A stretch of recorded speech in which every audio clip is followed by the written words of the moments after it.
Šiandienos receptas yra tako burgeris, produktų sąrašą rasite aprašyme. Jautienos faršą sumaišau su druska ir pipirais pagal skonį. Trupam palieku mėsą ir užmarinuoju svogūnus. Prie plonai supjaustytų svogūnų pridedu šaukštelį cukraus ir 3 šaukštelius acto ir viską labai gerai išmaišau.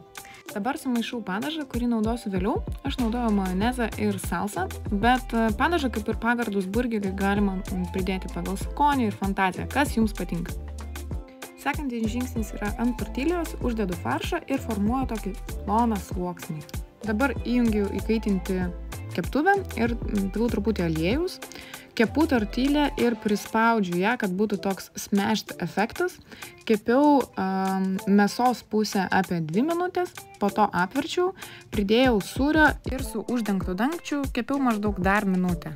Ant labai gražiai iškeptos tortilijos galima dėti, kas jums patinka.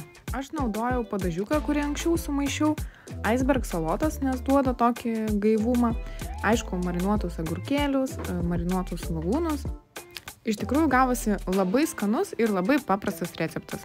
Skanaus!